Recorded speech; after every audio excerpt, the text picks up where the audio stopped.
بسم اللہ الرحمن الرحیم۔ کیا حال ہے دوستو؟ اللہ تعالیٰ آپ کو آپ کے اہل خانہ کو سلامت رکھے۔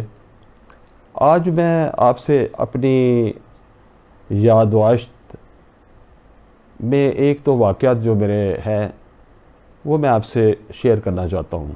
ہلکے پھلکے واقعات ہیں۔ آج کی نئی نسل کو شاید اندازہ نہیں ہوگا کہ ہمارے یہ ملک کتنا پرامن تھا اور کتنا شائستگی ہوا کرتی تھی۔ میری ہوش میں جو 1960 کا جو عشرہ ہے وہ میری ہوش میں تھا۔ اتنا پرسکون ملک تھا کہ کراچی جیسے شہر میں، جیسے روشنوں کا شہر جسے کہا جاتا تھا، وہاں یورپ کے چھوٹے چھوٹے ممالک یا مشرقی یورپ کے ممالک کے سفیر جن کی پاکستان میں تعیناتی ہوتی تھی یا سنتے تھے کہیں، وہ کراچی میں آ کے آباد ہوتے تھے۔ سارے پاکستان میں سے جس کو کوئی کام نہیں ملتا تھا وہ رزق حاصل کرنے کے لیے کراچی جاتا تھا، اور کراچی ایسے جاتا تھا جیسے آج کل لوگ کبھی دبئی میں یا امارات میں یا سعودی عرب جایا کرتے، اس طرح کراچی جایا کرتے تھے۔ ایک جیسے میں نے اس کے روشنوں کا شہر تھا۔ اسی طرح لاہور میں پرسکون ہوا کرتا تھا، کوئی شور شرابہ نہیں ہوتا تھا، بڑے چھوٹے کی تمیز ہوتی تھی، مہنگائی کوئی اتنی زیادہ نہیں ہوا کرتی تھی۔ ایک 4 آنے کوئی چینی کی قیمت بڑھی تو ملک میں طوفان برپا ہو گیا، بلکہ حبیب جالب نے لکھا کہ 1 من آٹا، 100 روپے کا 1 من آٹا، 1 سیر آٹا، اس پر بھی اتنا سناٹا، اس طرح کی وہ نظمیں بھی لکھنا شروع ہو گیا۔ میری یادداشت میں جو واقعہ ہے وہ میں بالکل چھوٹا بچہ تھا، اب ایک گلمپس جیسے ہوتی ہے ویسے ہے۔ تو میرے والد صاحب نے، میری جو ہمشیرہ بڑی تھی مجھ سے 1.5 سال، میرے والد صاحب نے کہا میری والدہ کو ان کو تیار کرو، بچوں کو تیار کریں۔ تو کپڑے پہنا کے ہمیں وہ لے گئے مال روڈ پر۔ ایسے ذہن میں وہ چھوٹا سا دلکا سا ہے، تو جی پی او اور مال روڈ کی جتنی عمارتیں تھیں وہ ان کو گلابی رنگ دیا گیا تھا، کیونکہ ملکہ برطانیہ کوئین الزبتھ کو گلابی رنگ پسند تھا۔ یہ 60 کے عشرے کی 1961 کی شاید بات میں آپ کو بتا رہا ہوں۔ تو کیڈلک کار میں مجھے یاد جہاں تک پڑتا ہے، ڈیوک ڈیوک آف ڈمبرا جن کے خاوند تھے وہ تھے، ملکہ تھی، ایسے مجھے یاد پڑتا ہے، اور ایوب خان تھے۔ تو ایک گنے چنے سپاہی تھے پولیس کے، وہ بھی حالے ان کے پاس رائفلیں کوئی نہیں تھی شاید۔ اب بچپن کی یاد ہے، میں آپ کو ایسے بتا رہا ہوں، پرامن سا تھا۔ تو حتیٰ کہ بچے، وہ چھوٹے بچے ان کو کار کو چھو بھی رہے تھے، بیچ میں سے گزر 2 رویا لوگ کھڑے تھے، تو بیچ میں کار ان کے گزری، انہوں نے ایسے سلام سلوٹ کے لیے اوپر ایسے ہاتھ کیا ہوا تھا، ایوب خان نے بھی اور پرنس صاحب نے بھی، اور ملکہ شاید نیچے بیٹھی ہوئی تھی۔ کوئی نہ بم دھماکہ نہ دھکم پیل، تو اتنا مطلب خوبصورتی سے یہ ساری چیزیں چل رہی تھی اس ملک میں۔ اسی طرح مجھے یاد پڑتا ہے کہ PL 480 کے تحت امریکہ سے مدد آیا کرتی تھی۔ ایوب خان صاحب نے گندم کی نئی اقسام متعارف کرائی۔ پھر آپ جو آج چکن کھاتے ہیں وہ مجھے یاد پڑتا ہے کہ دیسی مرغا جب ہوا کرتا تھا، میری یادداشت سے پہلے، تو یا تو مرغا بیمار ہوتا تھا تب اس کو ذبح کیا جاتا تھا، یا کوئی بندہ بیمار ہوتا تھا تب اس کو کھلایا جاتا تھا ذبح کر کے، یا کوئی تھانہ دار صاحب تفتیش پہ آتے تھے تو ان کو مرغا دیا جاتا تھا، یا کوئی رشتہ دیکھنے والے لوگ آتے تھے تو ان کو مرغا دیا جاتا تھا۔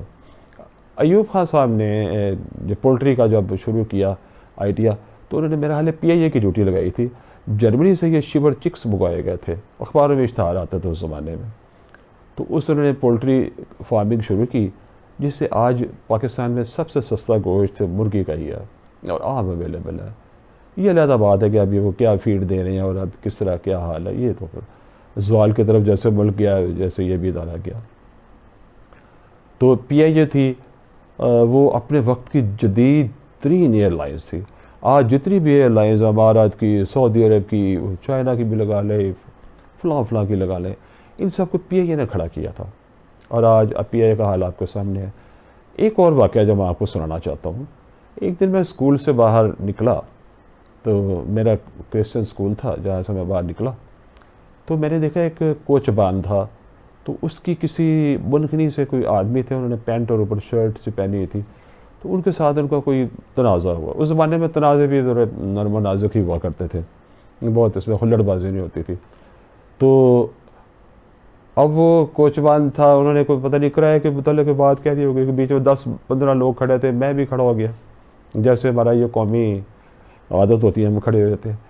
تو میں بچہ تھا بالکل, اسکول سے نکلا, دوسرے بچے بھی کھڑے ہو گئے. تو اب اس کوچوان نے شاید ان کو کوئی بات کی ہوگی ہمارے جانے سے پہلے, تو وہ کہنے لگے میں آپ پہ فوجداری کر دوں گا. بس یہ انہوں نے کہا کہ میں وکیل کا منشی ہوں.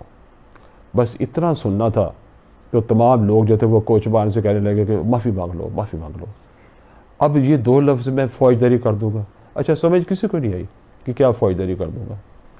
لیکن وہ اتنا متاثر اور اتنا سہم گئے لوگ, انہوں نے کہا جی معافی مانگ, اور کوچوان نے بھی باقاعدہ معافی مانگ لی.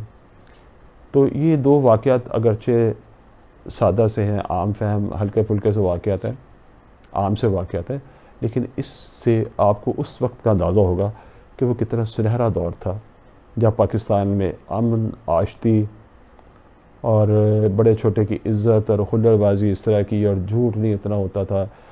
گو کلیم کے کاروبار سے جب ملک بنا تو سیٹلمنٹ سے آغاز ہو گیا تھا برائی کا, لیکن پھر بھی ایک امن و سکون کا ماحول تھا. خدا کرے وہ ملک کا جس طرح پہلے سکون تھا, امن تھا, خوشحالی تھی, ویسے ہی آ جائے. اس سے اگلے نشست میں انشاءاللہ تعالی میں آپ کو مقدمہ قتل جو ہے اس کے متعلق بنیادی معلومات دوں گا, صرف 5 منٹ میں, تاکہ آپ یہ جان جائیں کہ عدالتوں میں ہر مقدمات جو قتل کے ہیں یہ کس طرح چلائے جاتے ہیں اور کس طرح ان کی کارروائی ہوتی ہے. آپ اس چینل کو سبسکرائب کریں, اس کے بیل آئیکن کے بٹن کو دبائیں, کمنٹس ضرور کریں تاکہ مجھے اپنی کارکردگی بہتر بنانے میں مدد مل سکے. تو آئندہ جو نشست ہوگی اس میں آپ کو مرڈر کیس کے بارے میں بنیادی معلومات دوں گا. تب تک کے لیے آپ سے اجازت چاہتے ہیں. اللہ آپ کو اور آپ کے گھر والوں کو سلامت رکھے. السلام علیکم.